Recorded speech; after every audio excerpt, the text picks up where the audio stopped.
Agora, eu queria trazer uma reportagem exclusiva da nossa equipe, do Matheus Coutinho, que já está se conectando aqui com a gente, muito interessante, mostrando como o UOL identificou nos tribunais superiores de Brasília mais de 1.900 processos em que as defesas são assinadas por parentes de ministros do STF. A gente falando então de STF e STJ, o Matheus Coutinho chegando aqui para explicar para a gente, pelo que eu vi da sua matéria, dos especialistas ouvidos, Matheus, tendência de crescimento cada vez maior desses nomes. Nesses casos, né? Conta pra gente o que você apurou. Bom dia. Pois é, bom dia, Natália, bom dia, Josias, bom dia a todos os espectadores. É um levantamento que a gente vem fazendo aí, tem umas 2 semanas, mais ou menos, um pouco mais. Fomos atrás dos nomes, dos processos nos dois tribunais. E o que motivou muito esse levantamento foi essa percepção que existe aqui, sobretudo no meio jurídico, em Brasília, comenta-se muito nos bastidores, em off, que já nos últimos anos vem crescendo esse certo incômodo com essa atuação de alguns parentes, que parece que virou quase que uma especialização, né? Os parentes que são especialistas em tribunais superiores, onde está ali o parente próximo para, em tese, abrir portas, né?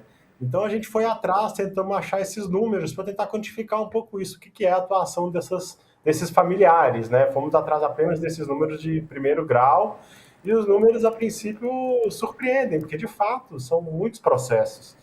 E o que chama atenção também é que não só no STF, mas no STJ, que é um tribunal que está logo abaixo e a rigor não teria nenhum impedimento para esses parentes de ministros do STF atuar, no STJ é onde eles têm a atuação mais intensa, o que também tem levado a discussões do tipo, olha, é claro que uma pessoa que tem um parentesco, né, com a cúpula do judiciário, com membros da cúpula do judiciário, ele vai ter facilidades também em órgãos um pouco inferiores, acaba abrindo-se portas, melhorando-se a interlocução. Então, gera-se esse clima de uma certa desconfiança, um certo incômodo, que poucas pessoas falam de Sion, né? É um desafio grande também abordar esse assunto, mas foi isso, nós fizemos esse esforço, né? Fui atrás dos tribunais, mapear esses parentes, tem alguns que não advogam, tem uns que vivem só da advocacia, tem uns que não vivem só de advocacia em tribunais, para tentar trazer esse retrato, né? Que é algo que tem gerado um certo incômodo aqui na capital federal, principalmente.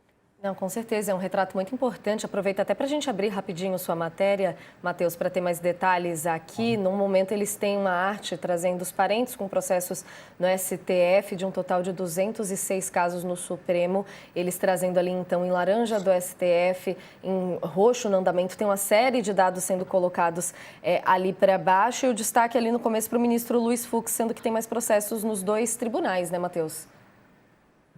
Sim, o filho do ministro Luiz Fux é um advogado que possui um grande escritório, vem crescendo nos últimos anos, né? E chamou atenção justamente por isso, né? De todos os parentes que a gente conseguiu mapear, mapeamos ali um total de 14 parentes, considerando só esses de primeiro grau, né? Que são mais diretos ali, né? Filho, cônjuge, ex-cônjuge e irmãos também que eventualmente aparecem.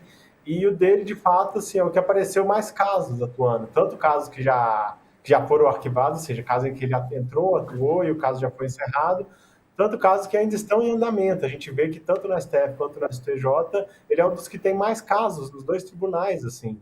Justamente também, pô, a gente viu, né, pesquisou, viu que ele de fato tem um escritório muito grande, mas que também acaba gerando, né, assim, nos bastidores, assim, sobretudo quando a gente pensa, né, que outros advogados que não têm esse mesmo berço, digamos assim, se sentem incomodados, quando veem isso, acabam também ficando com aquela impressão de que estão começando em desvantagem, digamos assim. Então, de fato, o dele foi o que mais destacou em termos de números. E ele também tem uma trajetória acadêmica, fez mestrado, fez doutorado e atualmente dá aula na UERJ, né, como ele explicou para a gente, mas de fato tem uma atuação bem intensa e os números mostram que parte dessa atuação, sobretudo no STF, se intensificou coincidentemente após a posse do ministro Luiz Fux. Assim, são os dados cronológicos, os dados que estão ali no próprio site do STF apontam para isso. Então, chama atenção mesmo. É muito importante esse trabalho, Claro, todos inclusive. negam, né, que haja algum favorecimento, beneficiamento, mas é um retrato do que acontece hoje nesses tribunais, assim. É muito importante você trazer esse retrato para a gente, Matheus. Queria até ouvir o Josias também, dentro dessa lógica que os especialistas que o Matheus ouviu chamaram até de pedágio, né, Josias? A gente viu mudanças recentes nesse sentido. Como que a gente pode ver o contexto dessa apuração que o Matheus traz aqui, o lugar em que se insere esses dados que ele levantou? Esse fenômeno não é novo, né? Advogados ligados por vínculos familiares a ministros de tribunais superiores sempre se deixaram fisgar por clientes juridicamente enroscados, mas o caso do Master mostrou os riscos, né? O mais surpreendente, no caso do contrato do Banco Master com o escritório da mulher e dos filhos do Alexandre de Moraes, foi o tamanho do anzol, 129 milhões de reais em parcelas mensais de 3,6 milhões, né? É muito dinheiro. Evidentemente, o Daniel Vorcaro, o dono desse banco falido, estava comprando mais do que assessoria jurídica, né? Estava comprando prestígio, acesso, né? E a reportagem do Matheus Coutinho, que expõe aí no UOL esses mais de 1.900 casos em que a defesa é assinada por parentes de ministros do Supremo, é uma evidência de que a parentela esqueceu de maneirar, né? E o pior é que, em vez de conter, o Supremo como que impulsionou esse mercado de compra e venda de prestígio judicial com uma decisão controversa. Foi tomada em 2023, de costas ali para a moralidade. O Supremo liberou juízes para julgar causas em que as partes sejam clientes de escritórios de advocacia dos seus parentes, até terceiro grau. Então, na prática, foi institucionalizada no Brasil uma espécie de nepotismo processual. E o Alexandre de Moraes até hoje não sentiu a necessidade de dizer meia dúzia de palavras sobre esse contrato da mulher dele com o Banco Master. Mas, como há males no Brasil que vem para pior, ele, há 2 semanas, abriu um inquérito para investigar se a Receita Federal e o COAF vazaram dados sigilosos de ministro do Supremo. Fez isso no instante em que está aí o escritório da mulher dele pendurado de cabeça para baixo nas manchetes. Também o Dias Toffoli, os irmãos dele, os negócios dos irmãos pendurados de ponta cabeça nas manchetes. Então, nesse momento, o Alexandre de Moraes achou que seria uma boa ideia abrir um inquérito para investigar a Receita Federal e o COAF. Explicação eles não dão, mas querem investigar os órgãos de controle. E o Alexandre de Moraes agiu por conta própria, não houve provocação da Procuradoria. Então é como se o ministro desejasse subverter até o brocardo, provando que é errando que se aprende a errar, né? Então, é uma prática usual, muito comum no Brasil. Agora, não deveria ser, não é? Tão comum. O Supremo deveria tomar providências diferentes das que tomou até aqui, que estimulam, na prática, esse mercado paralelo de aquisição de prestígio nos tribunais superiores, né?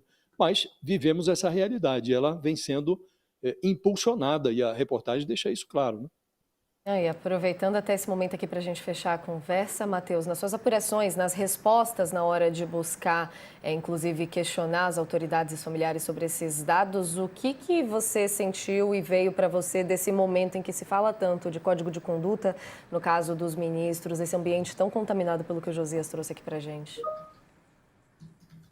Pois é, isso é importante também, né? A gente procurou todos os ministros, procurou todos esses parentes citados.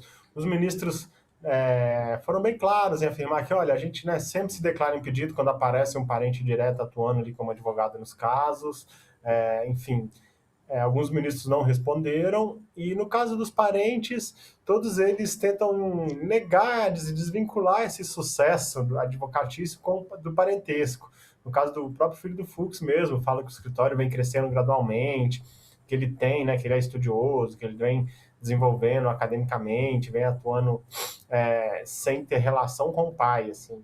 E de linhas gerais é isso, os parentes tentam desvincular, falam que cada caso é um caso, alguns parentes alegam, por exemplo, que já estão há mais de 30 anos na advocacia, então, em tese, não faria diferença esse parentesco, que atuam desde antes no caso, por exemplo, de cônjuges, né, que atuam desde antes de ter algum relacionamento com algum ministro.